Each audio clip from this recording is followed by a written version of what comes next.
Hey guys, it's Talomic here with D&B Academy, and today I want to take a quick look at sidechaining, different ways that you can do your sidechaining, pros and cons for each, and why I do it the way that I do it. As a quick kind of disclaimer, a lot of these things are actually just workflow based, right? Like I know a bunch of different producers who all do it in different ways, and I would say there's not really a right or wrong way to do it. I've had some really technically proficient producers tell me that they do it in a specific way, and I've tried it and just hated it.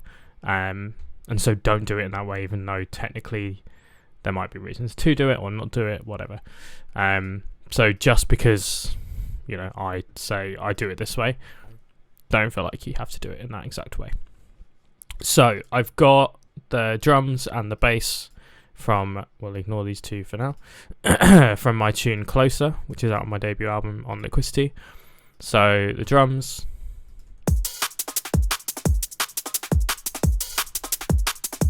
and then the bass.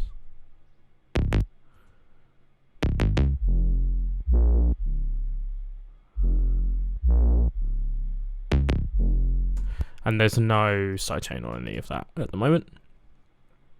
So the way that a lot of people do it, I realised I hadn't set this up in advance, so give me a second, is by using a compressor. So when people first start out, the thing that people will often do is just sidechain to their kick. So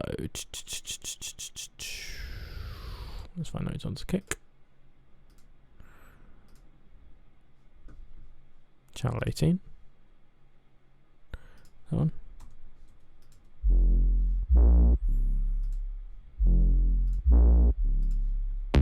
And then they'll adjust their threshold.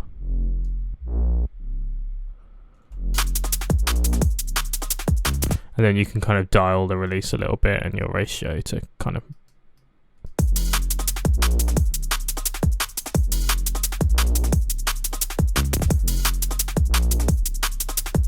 the problems I have with this, and the reason that I don't do it, is because a lot of the way that the sidechain works is going to be based off of your kick, right? So I've got this kick here, and the bass release of the sidechain won't kick in until your threshold until the kick ducks below the threshold, basically. So anytime the kick level is above where your threshold line is, this is my threshold line here, then it's going to be compressing your bass or whatever it is that you're sidechaining.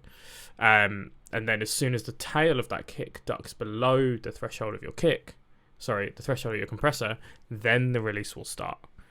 The problem with that is if you've got kicks like this, where it's fairly uniform in volume, the release might not kick in until quite late. And so you end up with this kind of like messy tail, or you can hear here, hopefully this translates. You can hear that like pulsing. Not even if I massively exaggerate it. You can hear that the release is just kicking in too late, basically. So to counter that, what I used to do, back when I was still using a compressor, is that I have this loop, which is just some 808 hats, just playing the pattern of a kick. And I have this like saved as a loop. You can see the loops there.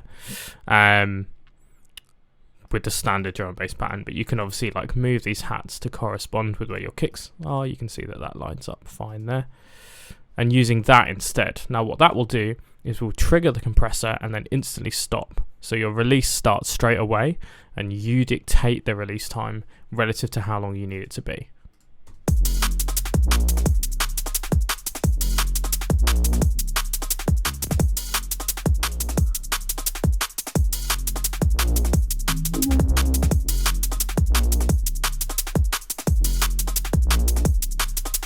And that's a lot tighter. You can get a slightly sharper.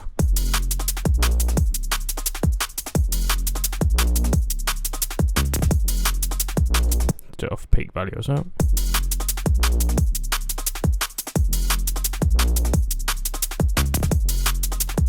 You can see we've got a much better kind of curve and much better control over that. So that's one way you can do it. If you like using a compressor, I would suggest using a short trigger. As I said, I use 808 hats. People use like white noise bursts and stuff as well. Anything that will basically trigger the compressor and then stop. You could even cut the transient out of your kick and just use that if you wanted to. And that's on a separate muted channel, so there's no like audio coming from that at all.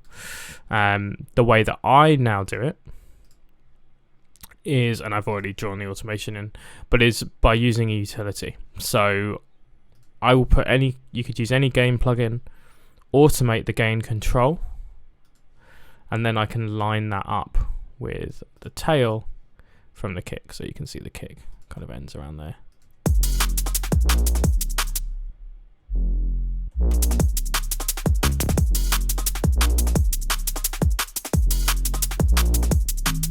And that's literally it. That's all there is to it. I'll select part of the sort of length of the kick, so that kick's that long. Right click, and then you've got a curve here. Done. And then just copy and paste that wherever I need it, basically. And the good thing, you know, when you're working with dance music genres, is the drums tend to be quite repetitive. Whether it's a 1-bar loop or even like an 8-bar repeating pattern that varies each bar, you'll probably loop after 8 bars, and you can kind of copy and paste that. So a lot of the questions I get about this are, oh, does it not take you ages or whatever? But it's a pretty quick, like once I've drawn 1 bar, I can literally just paste that through, right? So it's nice and easy, pretty quick, pretty transparent.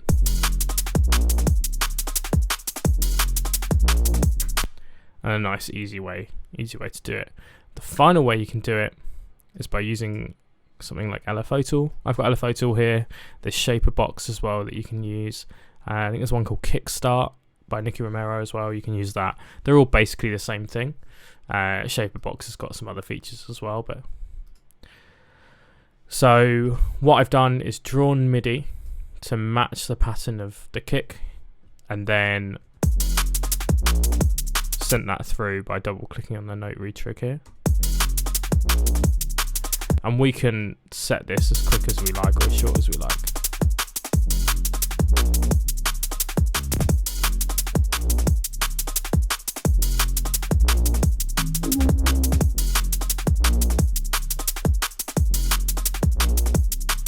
Good thing about this is it's got like a visual representation. It repeats every time. The note I would make with something like this is if you are using LFO tool or another plugin in Ableton, I don't know about other DAWs, and you're not triggering with MIDI, you're just letting it run free, is there are usually issues with plugin delay compensation, which basically means that it will slide out of time.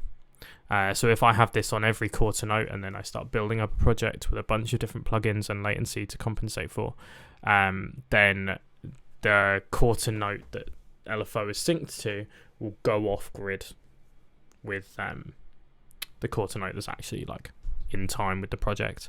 And so you want to make sure you're syncing it with MIDI, because then it's kind of re-grounding itself back to the project again. But this is another really quick, easy way. The reason I don't like using it is I don't like having a load of blank MIDI channels to program for each one, because you'll have to have one of these for each instance of LFO tool, because I'm sending it to the bases and then to LFO tool through that way. There might be another way to do it. I don't know if you can like set MIDI inputs or whatever for plugins and do it as an input rather than an output from the MIDI channel, but I don't know. So this is how I do it. Yeah, so those are your 3 different ways, your pros and cons for each. Hopefully that's helped. Any questions, let us know, and I will see you in the next one.